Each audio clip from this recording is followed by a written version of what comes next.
Welcome back, guys. It's still Sister right here on Channel 1 TV, and if you're listening to City 97.3 FM.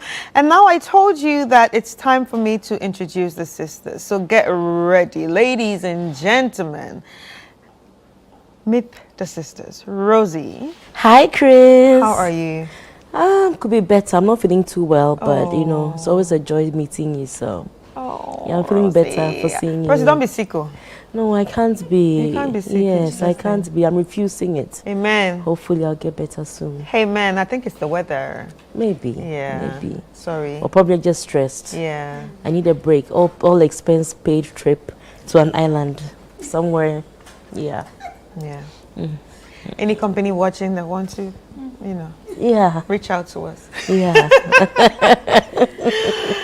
Dr. Ethel, how are you? I'm great. It's another beautiful day. It's another beautiful day. How was the week? It was okay. Yes, my classes are usually Friday, Saturday, Sunday. Yeah. Yeah, enjoyed it? All right. And of course, Ajovi. Hi. I love your name, Ajovi. Yeah, thank you. I love my name too. Full of mischief. Yeah, it makes me feel like... Apparently you're full of mischief. Just a little. A little body told us that you're full of mischief. Just a little. So I hope you're not up to anything crazy this week. Crazy is part of my name, unfortunately. Right. Yeah, I can't help it. I can't help it. You see the way she's already started laughing and giggling. Oh Lord, we have our letters now, and we're just going to get into it. But I hope she still has this mood when she gets into the letters, because sometimes the letters can be very surprising, kicks you in the butt, and you're like wondering, I had a smile before, but now I'm having a frown. But anyway, I hope these letters are good. Let's just get straight into it. Sisters, are you ready? Yeah. You're ready. All right. So ladies and gentlemen, we're going to start with our first letter, which you have sent via sisterislive@gmail.com. So if you're watching and you have a problem in your relationship, all you need to do is send it via sisterislive@gmail.com. So now, the first one. Dear sisters, I'm reaching out with a heavy heart, seeking advice and support over a deeply emotional and complex situation I've been silently enduring for the past 3 years. I'm a nurse of good standing with 12 years experience, currently working at one of Ghana's most prestigious private hospitals. About 3 years ago, a wealthy, unmarried, and terminally ill patient was admitted under my care. He was assigned to me specifically during night shifts because he requested it. He felt a strong connection to the way I cared for him. As time went by, we grew close. Our conversations often turned personal and meaningful. One night, he expressed a heartfelt wish. He wanted to have a child before he passed. He was fully aware his time was limited and asked if I could help fulfill his dying wish by conceiving a child with him. He promised to secure the child's future with a $5 million trust and ownership of a house in a prestigious area here in Accra. Although I was already married, I had developed feelings for him. One thing led to another, and we became intimate over a 2-week period. In the hospital, guys. Kill the guy. I later discovered I was pregnant. Knowing I couldn't openly reveal the child through paternity, I resumed intimacy with my husband and later announced the pregnancy, allowing him to believe the baby was his. He was overjoyed, as this would be our first child. True to his promise, the patient arranged for me to meet the bankers and transferred $5 million into an account he helped set up for me. Tragically, he passed away shortly after. I grieved deeply, not just as a nurse, but as someone who has shared an intimate and emotional connection with him. I later gave birth to a baby boy, and in memory of the patient, I gave our son his first name, with my husband's blessing, as he was unaware of the full story. The guilt weighs on me daily. My husband believes the money I've used to support his business came from a bank loan, but in truth, it's from the account the patient set up. I feel the need to confess, but I'm terrified of the consequences for my marriage, for my child, and for my peace of mind.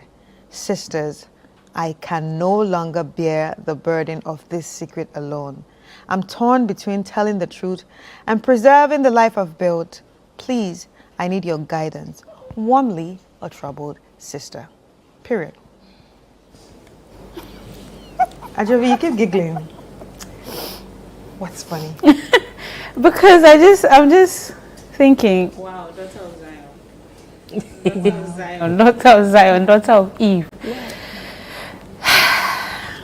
And by the way, before you started, yesterday, I actually randomly saw a tweet. You know how Twitter, you see random tweets.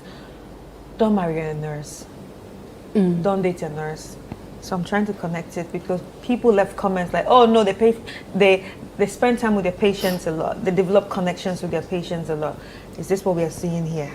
No, I think that it's usually when people do the whole nurse categorization, nurse, women, men thing, for me,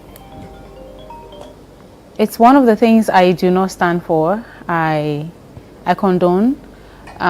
Reason being that it's a people problem.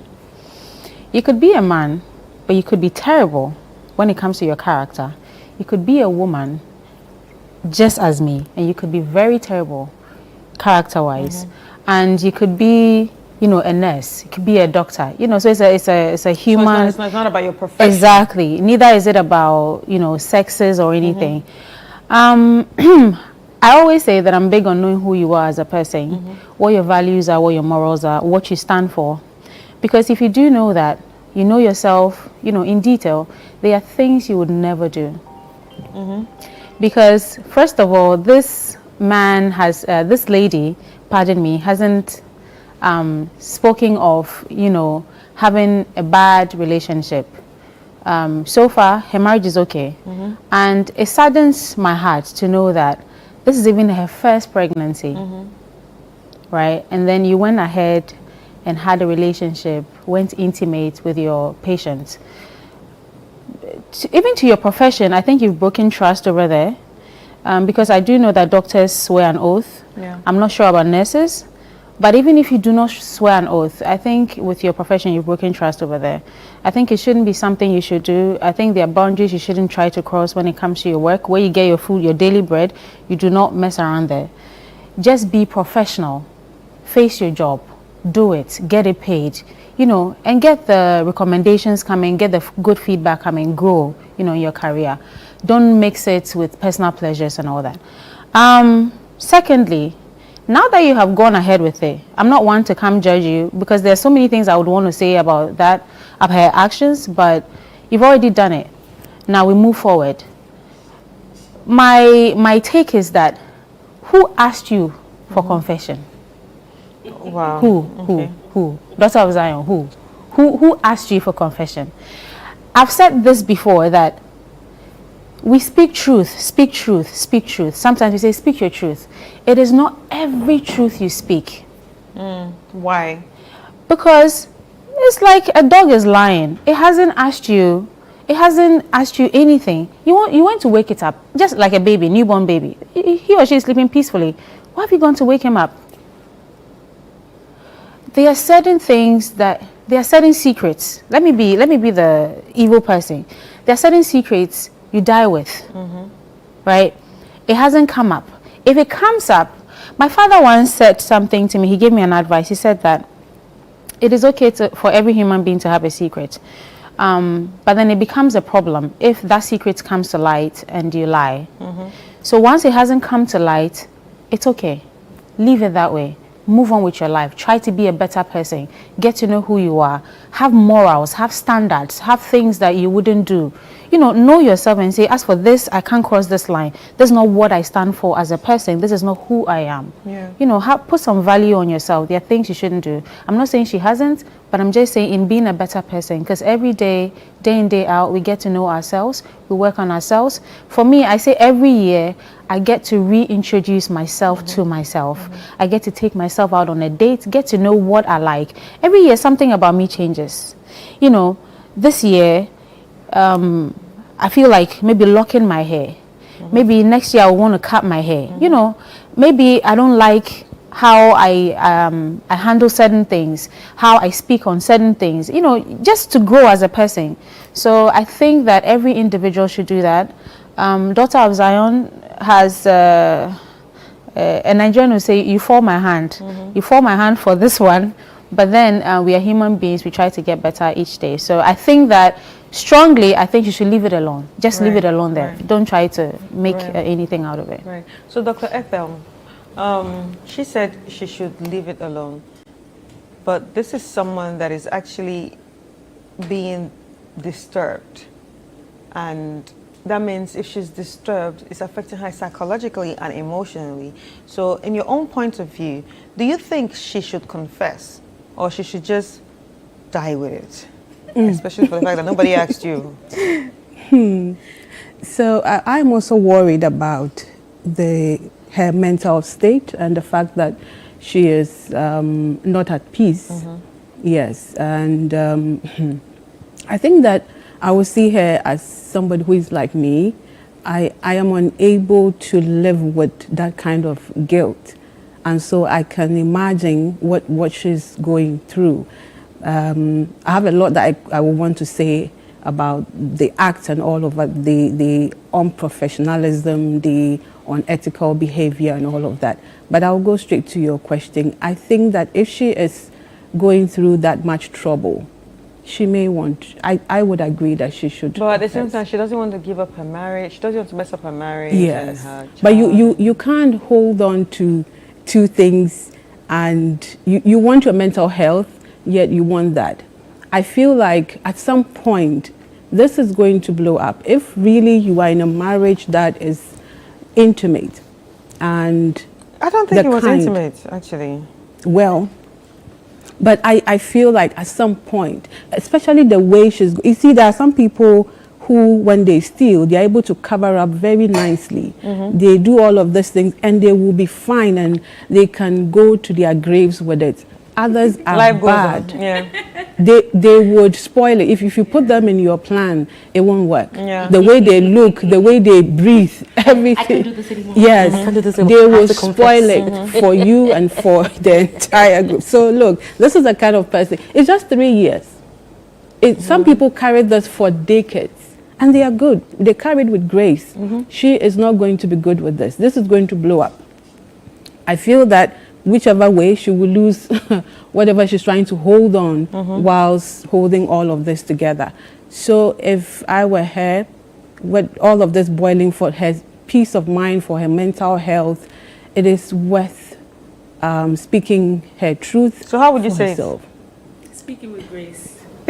I would have to have Hi, a meeting. baby. Yeah. Gracefully. The baby, you've It's been gracefully carrying. not yours. Of course, Not waking yours. up at the night in the night and look, we have You're something not to talk afraid. about. I'm afraid, but I have to deal with this because I cooked it up and I Yeah. have to get out of it. I can't live with this. After all, the marriage probably is not healthy. That's how come you did all of this. If it were, I don't see how you can go through with this. This is huge. This is complicated, and it takes a lot. So for you to have been able to do this, it means that there's something wrong with what you have at home. I think And it's so- $5 million that is the problem. You think I so? think yes. I No. think. I Okay, don't so see that. I'm going to you, Rosie. So Rosie, I want to ask you, $5 million is what they gave her, right? And then secondly, she used part of that money to help the man in his business. So that means he might not even be doing that great. You understand? So do you think this is about the money for her, or it's Not necessarily. You see, the thing about caring for people is that over time, when you develop that emotional connection, because the emotional connection existed before the 5 million proposal, And you know, people who are very passionate about their job, especially nurses, sometimes they forget to know where to draw the line. They get so emotionally vested, like sometimes some even get to feel what you are feeling. Like when you are going through pain, they feel that pain because they are so emotionally connected to you. So I think that the 5 million was probably an icing on the cake, but they were already emotionally connected. The 5 million was just that thing that sealed the deal, you know. But they've been married for how long? They've been married for 3 years, I think. No. They've been married for, I think, about 12 years or something. No, 12 years. 12 years. Yes, 12 years. 12 years. But the whole thing with the kid was 3 years. So now my question is, my thing is that if they've been married for 12 years, this is their first child. That means the first child came after nine years of marriage. Yes. I think. So I'm just thinking that, look. So they already had issues. Is there a problem with them trying to conceive? Is there a problem with them trying to have a baby? You see, if they had children already, maybe first child, second child, and maybe this one came to pass inside, it's very easy for me to say, okay, then just keep quiet on it and keep shush on it, you know. But once there's been no issue for these number of years, I'm thinking, does the man have a problem? Man, yeah. That means that the tendency of him finding out that one, he has a problem is very high. Probably he even knows already. Probably he even knows because he said that. No, because he said that he named the child after the patient with the husband's blessing, which means that he's probably gone to the husband and told the husband how this patient is so this, how this patient is so this, what he's going through. He's emotionally vested. Realize the patient may be in the back of his mind, somewhere in the back of his mind. He knows. Maybe he knows. Or maybe the guy has a problem. So the fact that he's coming with benefits, he knows. You see, sometimes when you're in a relationship and you think you're being smart, but the person is actually... But truly, the other person knows exactly what is going on. Perhaps probably weigh the benefits and things that, okay, maybe this is it. But coming back to the lady who sends the message, you see, like Ajovi rightly said, when you are in a particular profession, know where your line, don't cross your lines. You see, ethically, once you begin to cross certain lines, because this confession is not just your husband you may lose. You may actually lose your license together with it. You know, once it gets out that you not only slept with a terminally ill patient under your care, but you also took that $5 million and you're actually using it. It means that if you're not careful, you lose both your marriage and also your marriage license. So be very careful. This is to all professionals out there. I mean, you are in a position of privilege. You know certain information, you know certain things. People put their trust in, people put their care in you. It's like somebody coming to the bank and putting their care in me as a relationship manager, and then because I know their account balances, I start telling them my problems for them to sort of like, you know, it's so unethical. It's so wrong. It's so unethical. So once you start crossing certain lines and it gets to your superiors or it gets to the board, you know that you are losing your job, you are losing your license, and maybe you might never be able to practice again. So be very careful when you are making such decisions. Number two, even if you want to make such decisions, do it in tandem with your husband. Yes. I'm being very frank. If he is somebody who is going through a few issues here and there, look, Charlie, this is the proposition this guy has made. How are we going to go through with it? Yeah. Take that decision by yourself. If both of you agree that, Charlie, this is something I'm going to live with, then you live with it. Buy, cash out and do what you have to do. Number three, now that you've done it, the ideal situation is that, look, listen, keep your mouth shut until such time that you are caught and then blah, blah, blah. But at the same time, if you are somebody that you are not having, how do you call it? You're not having peace of mind because of what is going on, then I think that you need to come forward. But in coming forward, know that you're going to lose everything. You're going to lose everything. And you see, there's nothing wrong with coming forward. I am for the truth, because for me, when you tell me the truth, I'm more lenient, but that is me. If you come to me and tell, look, listen, Rosie, this is what I've been doing, the likelihood of me, you know, is very, very, but when I find out, it's more severe. However, at the point where you are going to confess and tell the truth, don't expect your husband to be intact. Don't expect your family to be intact. Don't expect everything to be as usual. Don't expect everything to be as is without change. Because the funny bit is, No matter how much he weighs the pros and cons, because he thinks that he's also benefiting everything, there's a part of him that will never trust you again. Anytime you go to the hospital, anytime you have to talk about a patient that is ill, or a patient that is going through trauma. Anytime you stay late. Anytime you stay late, he knows that you are up to something. And this is something that you need to get ready for, condition your mind for. So my take is that, look, it depends on how weighty this secret is on you. If it's very weighty, then like Doc said, go ahead and confess. But don't confess thinking that you're going to have your family intact. All right, so let's get straight into the comments. And we have some comments from Facebook.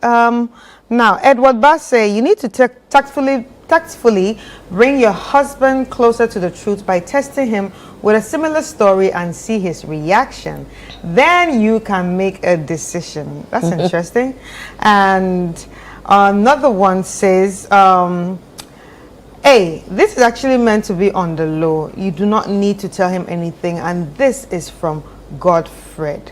And yeah, so there we have it. These are the messages we have on our Facebook page for that. And I think George also is saying, stand and face the consequence of your confession, because the marriage will definitely collapse.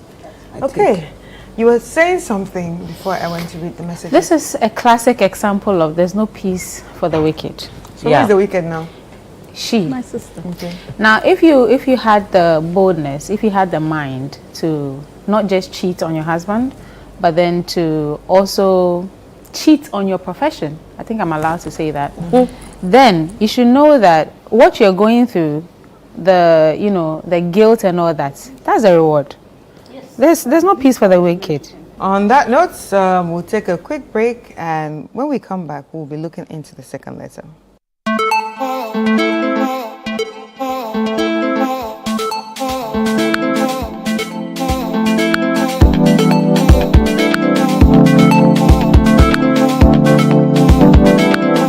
Curious about what's happening beyond your borders? Beyond Borders takes you there. Every Wednesday at 7 p.m., join Kata as he explores the stories that shape our world, connecting you with Ghanaians in other cultures and seeing the world through their eyes. So if you learn to one thing, you leave your shoes outside. Wow. Tuesdays. I will go to Ghana dressed in a Lacoste. As director of operations. From international politics to the human stories that define nations, Beyond Borders brings you a fresh perspective of Ghanaians around the world, one conversation at a time. Beyond Borders with Caleb Kuda airs Wednesdays at 7 p.m. only on Channel 1 TV.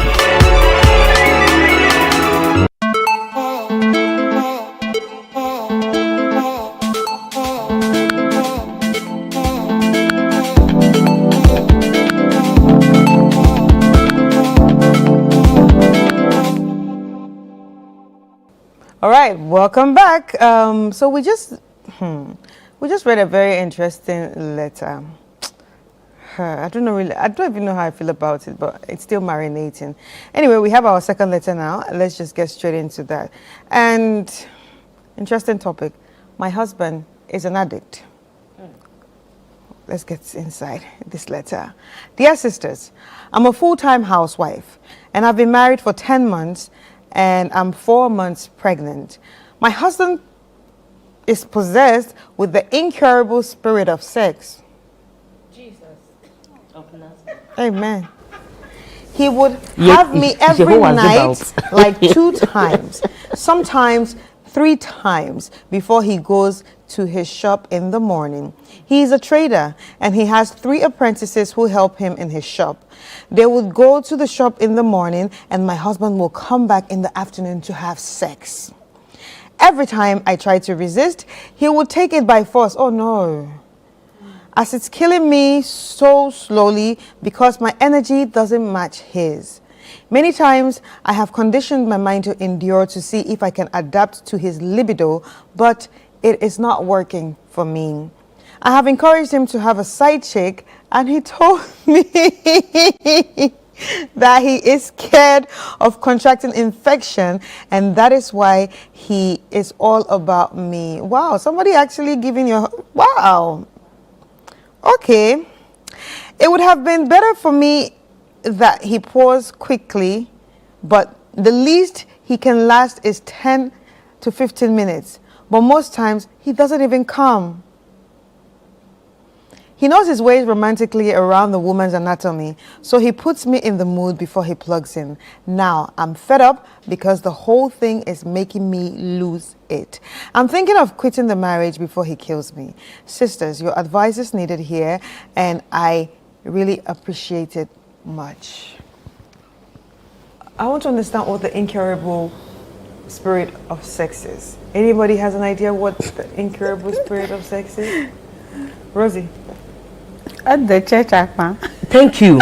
You see, I'm thinking that this girl is probably a church bed.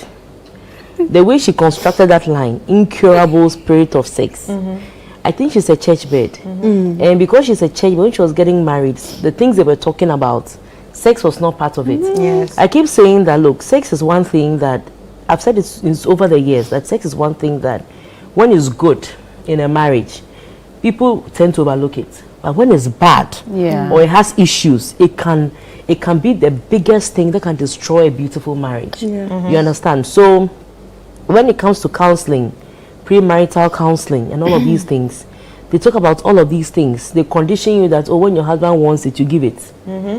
But they don't really talk about sex. For you to even get an idea, even forget about there being the premarital counselors. Whilst you were courting, whilst you were dating, what were you talking about? What were you feeling? What vibe were you getting? He couldn't keep his hands off you. He makes statements, Charlie, when we marry, and Charlie, the way I would. You think he was lying? He wasn't lying. He was telling you the truth. So I have a feeling that the marriage was very superficial. Maybe he was a guy who had a bit of money, kakra. She was also at the point where she wanted to get married. Oh, Sister Mary, Brother Mark. And then, sister in the Lord, brother in the Lord, and then he decided to tie the knot, maybe no sex before marriage kind of thing. That's the kind of scenario I'm picturing in my head. Because I don't see how you can get married and don't know that your husband has such a high libido. You should have sensed it. You should have seen it at some point. I like the fact that the man is not intending to go out. I like the fact, but the thing is that, you see, your marriage is very new and you're 4 months pregnant. I think that, I don't know whether you can speak to your doctor when you go for your prenatal care. Let your doctor know, and maybe at a visit with your husband, maybe the doctor may be a bit more tactful about how to let your husband know. That is if you are telling him and he's not getting it. Maybe he and I have a feeling that, oh, you can have sex. No, you can have sex, but the frequency and then the stress and how that stress can in turn affect the baby is also something you could discuss. Now, she says that, oh, he tries to ward him off and he takes it forcefully. My thing is that, have you sat down with him and properly communicate what you are going through to him, or you only wait? And anytime his techie has risen, that is when you are saying, no, don't touch, oh, no, don't do. At that moment, he's not listening to you. But have you tried communicating with him to let him know how this is stressing you out, and the fact that you are pregnant and your libido is not as high? I mean, if you just say, like, Charlie, girl day is too much for me, he may even see it as a plus. You're endorsing the fact that he's a man. You understand? So he can even see it as a plus. But have you sat down to properly communicate with him? If you haven't done that, then I think that you need to sit down with him and properly communicate to him how it makes you feel, the frequency of it, how much stress it puts you under, and the fact that that stress translated to the baby is not even healthy. And also get your doctor involved. And if you can get a clinical counselor involved, you can get a clinical counselor involved so that you can talk about it. In this case, it's not like you are complaining about his non-performance, or you are complaining about the fact that he doesn't even put you in the mood properly. He checks all the boxes. It's just the frequency of it. So I think it's something that you can communicate and come to an agreeable solution. Right. And I think it should work. But I think that this person didn't ask the right questions before they got married. Right. Dr. Ethel, taking it by force, I would say No. No, it's a no-no. it's sort of like It's a no-no. It's rape. It's rape. Yeah. It's clearly rape. And I don't know why he would choose to do that. I don't know. It's not something that if you care for your wife and you love her, why not find other ways? You know, you are, it looks like you're a sensual man and you know your way around the body. So why by force? Of course, there has to be some compromise here and there. You know that yours is over the bar, I mean your libido, and you know, hers probably is also too low. And so there has to be some compromise so that both of you can be together. And so taking it by force, I don't see why you would do that. But having said that, I think that I like what Rosie said about the church, she being a church girl, and that haven't informed what has happened. You know, I have come from there before. I'm the kind who had to go and ask somebody how it will be done. Show me, yes. Where would what go? Yes. What will be? And she gave me a vivid picture. This will go here and that will happen. And so that's how naive Christians can be generally. And I think that we need to come out of that. It doesn't help us. Marriage is not just about going and being a wife and being super humble. It's also about sexual commitments. And in fact, that is like one of the highest. Some of us didn't know. But you can learn from somewhere. I think that sex should be celebrated. We don't celebrate sex enough. We don't make it look like what it should be. It's a blessing. God has given it to us to make us flourish. If you knew what it does for you, you would. We have no idea. Seriously, and I had to learn, like read, research, talk to people, know what this is, because I knew I lacked it, and I had to give it a certain importance before I can. I'm still, you know, in the process, but I think that we need to, and even from motherhood, let's try and not make sex look like it's an evil thing. No, it's not. We are only saying don't do it at this time, but it's a beautiful thing. It is what will keep your relationship if you handle it well, you know. So that's not the way to go about it. So I think that my sister can begin to do something about it now, both of them actually, because if it's that imbalance and you don't work at it and come to some compromise, you are still going to always struggle. So I think that they should really talk. I agree that they have missed the talking period, Right. something that they should have done at the beginning and they missed. And I think this is another thing that even though you want to maybe abstain at the beginning, why can't you talk about it? Right. Even if you're abstaining, and talk about it in detail. Look, this is how I feel I am. I am over the bar when it comes to my libido. And bring your mind to it. Don't be like, oh, we haven't married yet, so let's not talk about this now. Let's wait when we marry. This is what will happen when you do that. Anyway, so how's the lessons going? Very well. I'm still reading books upon books. I can recommend some. Wow. Ajobi, Yes, my love. what's up? What are your thoughts? My gorgeous sisters have actually said it all. They've spoken about her marriage, her pregnancy. But for me, I have 2 questions for her. Do you enjoy sex? Right. My second question is, have you checked your libido? Because listening to you read her letter, she's mainly focusing on what her husband does sexually, you know, to her. And she's making it seem like some sort of crime. It's a church thing. Exactly. Church thing. Even though the part where she mentioned that the husband takes it by force, that's rape. For me, I stand against it. If I were a lawyer and somebody came to me about rape, I think I would be biased, whether the person is guilty or not. That's how, you know, I will be biased, yeah, unfortunately. That's how much I stand against it. But I think that my sisters have advised her, so I won't hint on it. But I think she should check her libido. Because if you're married to somebody that you are in love with, I think she has a beautiful thing going actually. Because first of all, her husband finds her attractive, even though she's pregnant. Even though we know there are men who actually love pregnant women. being their wives or not even their wives. There are men who chase pregnant women. And it's actually good for your husband to see you as attractive Yes. when you're pregnant. Yes, so Because she a has lot of something beautiful. people, the men just Go. Men actually see their Yes. wives attractive. Yes, They during do. pregnancy. They do. So I think it's a blessing for her because at least your husband finds you attractive in that state. And then he also he wants to be faithful to you. Yes. Daughter of Zion, why are you telling your husband to go look for a side chick? Why? And when the side chick comes, you come and say that's Then you go to church and say that the side chick snatching your husband. Daughter of Eve, why? Why? Like, I don't get it. we don't like peace. Exactly. It's like some women are against peace. Like when we enjoy peace too much, we're like, no, I think I have too much peace. I should mess it up a little. Don't be like Eve. Don't do that.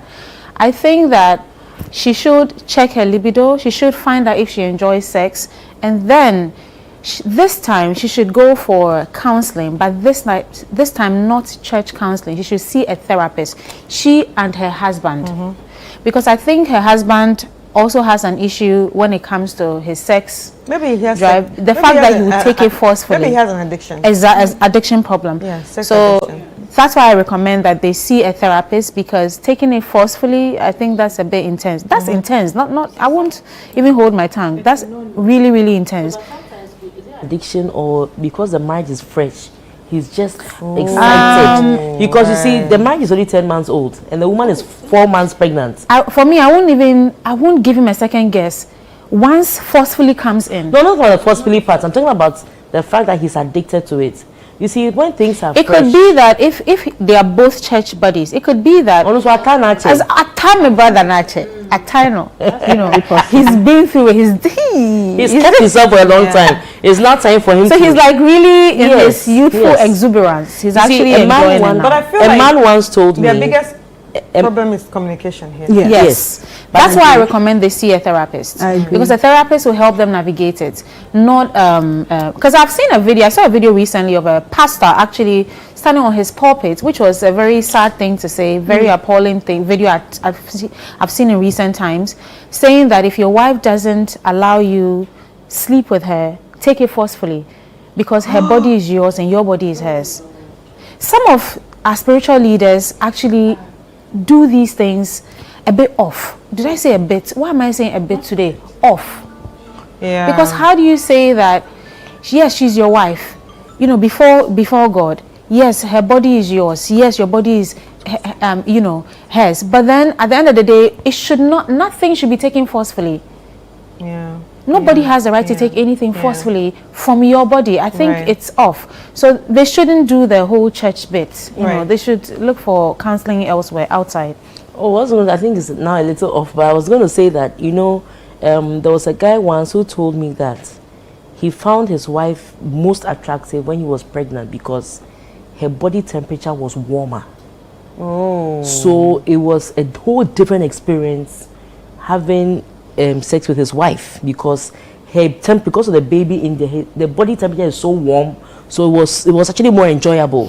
So I'm thinking that if you have a fresh relationship coupled with the pregnancy, coupled with what he's feeling, the excitement that he's getting, The that is, if lubrication you are too. saying that they are church beds, it means that for him it's a whole experience for him. And it's like when you get a new shoe, you wear it, when you get something you use it, but at some point you yourself, you get tired. That's why I'm saying that, Yeah. look, if they communicate and they talk about these things, I'm sure they can come to a solution that works better. Yes. And maybe the girl too, maybe she has also conditioned her mind that this is too much. Yes. So anytime it's coming, oh, he's coming again. Oh, he's Yeah. coming again. So she's But not if enjoying if she it. also conditions her mind properly, maybe she would actually enjoy those moments. You understand? She Yeah. will enjoy those moments, and maybe she should be better placed to even have an effective dialogue with the man as to when it's a bit too much. Because sometimes she's willing sometimes, and once in a while she says, "As for today, dear, I'm not in the mood." The man can listen. Yes. But if every day you are unwilling, but it happens, every day you're unwilling, but it happens, the man thinks that you're just doing small shakara, but it will happen.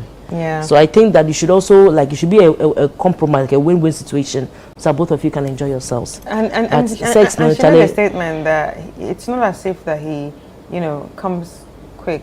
It stays more than 15. That can She be should stressful. actually go to church, right? and give a special seat for that. You know how many people come under 1 minute?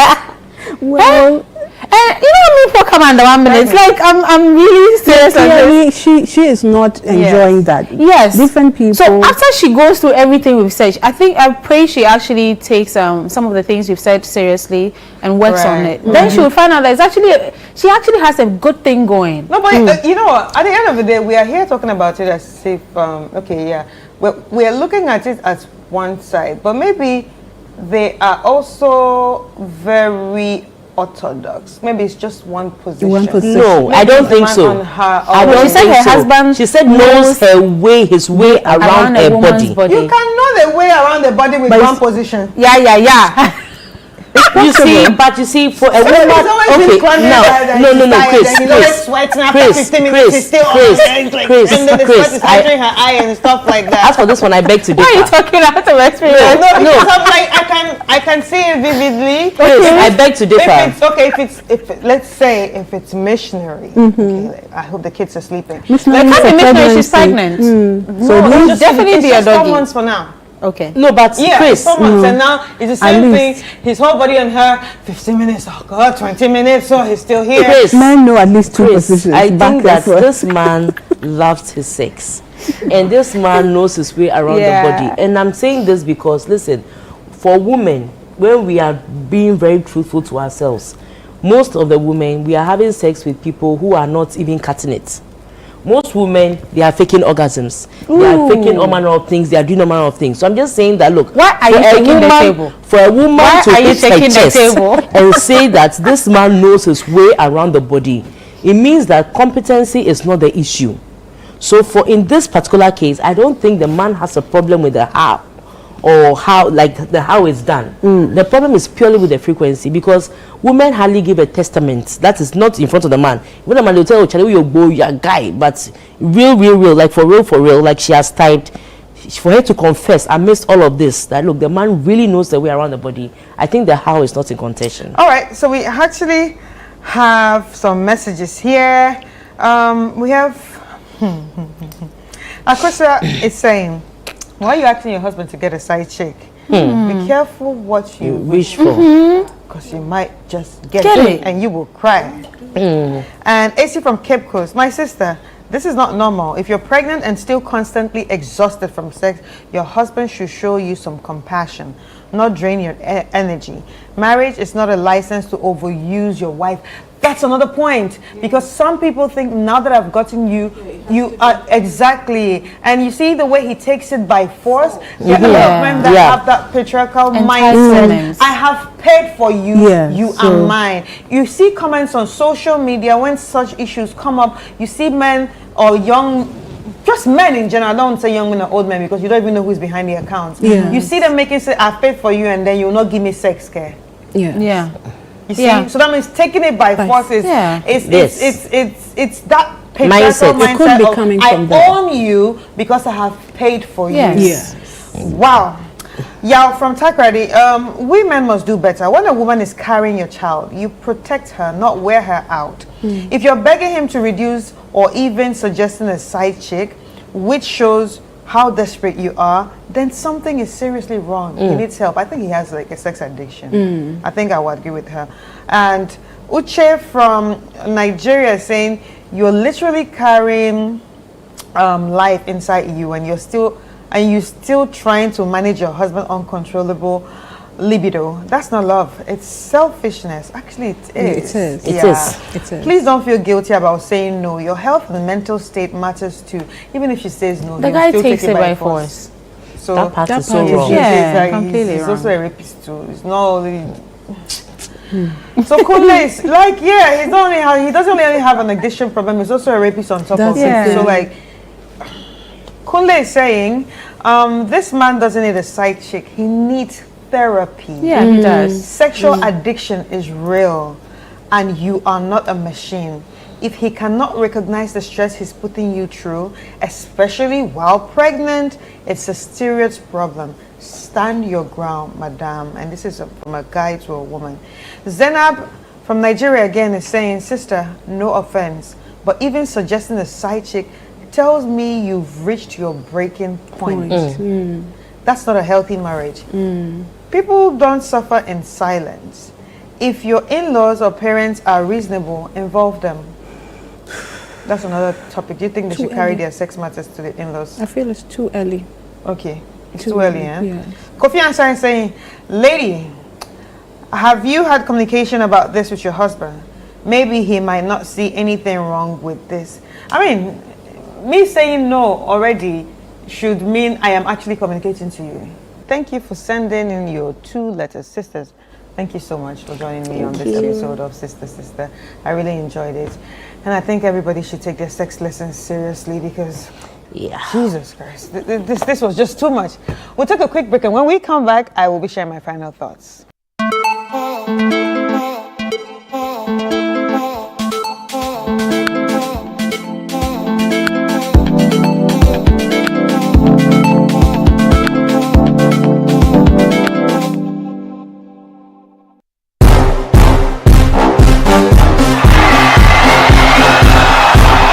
When the stars come out, Ghana Weekend turns up the lights. From the hottest red carpet moments to the wildest after parties. And for all your celebrations, anniversaries, and unforgettable moments, if it's happening, we are there. First, fast, and fabulously. The front row pass to Ghana's A-list lifestyle is just a click or a channel away. GhanaWeekend.com and Ghana Weekend TV, where fame meets the fans.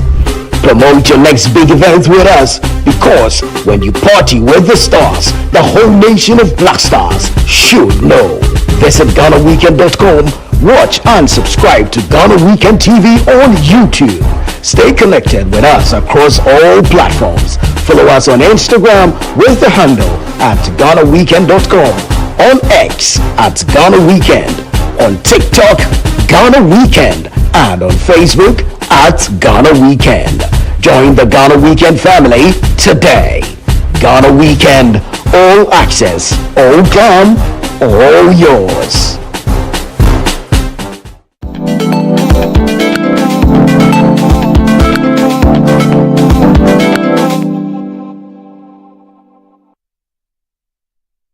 All right, ladies and gentlemen, you are welcome back. It's Sister Sister right here on Channel 1 TV, and if you're listening, it's City 97.3 FM. Want to say a very big thank you to each and every one of you that tuned in to this episode, and also a very big thank you to our sponsors. Thank you for holding us down always. Gino, thank you. Now, let's get straight into me sharing my final thoughts of the letters. The first letter, I really don't have much to say because it feels like the sisters have said everything that needs to be said, actually. And, you know, it's just complicated because I feel like if you were going to do something like this, especially having an affair with your patient, which is not ethical, number one. I feel like if you could not control that side of you, of being ethical with your job, in this sort of situation, maybe you would have done it for the money or whatever it is, you should have involved your husband. And especially for the fact that, like, in 12 years, you guys have not had a child. I mean, this whole thing, you should have spoken to him. And just like Rosie, I would begin to question everything now, especially on his side. I slept with this person and I have a child, but I've been with this person for years and I don't have a child. So there is, you know, something going on. Maybe he too also has a problem. He probably hasn't checked. And at the end of the day, like I said, it's just a whole complicated, messy web, which I think you need to probably open up at this moment. If you cannot take the guilt, you probably need to open up, talk to a therapist, talk to someone first. But if you are going to open up, you would actually have in mind that you are going to lose everything. You would lose everything. You will lose that marriage, you will lose everything, probably your job too. So if you're ready to lose everything, then you can speak out. But if you're not ready to lose any of that, you probably need to speak to someone, confide in someone. Maybe that will make it lighter. Someone that you really trust. Maybe a therapist, because a therapist is actually a very neutral person. And yeah, when you do that, they would actually advise you on what to do. Now, secondly, my husband is an addict. Girl, I agree with you. In the beginning, I thought, no, it's just you probably not being someone that enjoys sex. But from everything you just read, I think he's a sex addict. And sex addiction is real. Like one of the people said, I mean, one of the comments said, sex addiction is very real and it's very unhealthy and it can harm, you know, any of the people involved. You know, sex addiction, usually the person is not even thinking about someone getting harmed or he himself getting harmed. And this is what we see here, because this is not about infections or diseases. It's not like any on him being a randy person. But with this, he is a rapist. I'm sorry to say, a lot of people don't like to hear this, but there's actually something called marital rape. In as much as it's your wife, if she says she doesn't want to do, in as much as it's your husband, if he says he doesn't want to do, at that point he's not giving you consent or she's not giving you consent and you force it, it is rape. It's called marital rape. Rape happens between married people too. Rape happens between boyfriend and girlfriend. Rape happens between fiancés. Rape happens between lovers. It is rape as long as one person has not given their consent. And in this case, your husband is a rapist. And from this, he being a rapist, that just shows that he doesn't care about how you feel, which translates to a sexual addiction. So your husband has a big problem, which he needs to go and see someone to talk to. If apart from the sexual addiction part, I also think, just like Rosie, it might be an issue of, you know, the kind of advice he got, the kind of background that he grew up in, where they probably think they own women, where patriarchal norms are uplifted, where patriarchal behaviors are actually seen as norms, and they are not norms. And in patriarchal backgrounds, you hear people saying, I paid for her bride price, so she's mine. I can do anything I want to do with her. No, sex shouldn't be painful. No one should be suffering from sex. As long as one person is suffering, it's no more sweets. Like, see, I think you also need to talk to someone. Since you sent in the letters, talk to someone. Because it depends on what kind of family he's coming from. Because maybe you might tell them and they'll say, but we paid your bride price now, so you are our wife. Why are you talking like this? So I think it's better that you talk to a professional, or I really don't know his background, so I can't even say talk to someone he trusts or someone he respects, because sometimes the people they actually respect are the people they mirror. So I think it should be professional. Talk to a professional. Maybe talk to him, but if he doesn't listen, talk to a professional. And if you can't take it, maybe you need to walk out.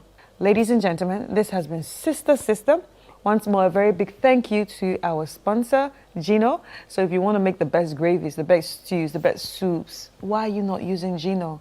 And the best rice, why are you not using Gino? Your jollof, your white rice, your everything, Gino, that's what you should be using. Anyway, ladies and gentlemen, it's time for me to, sign out now. My name is Kata. I hope I see you next week, same time right here.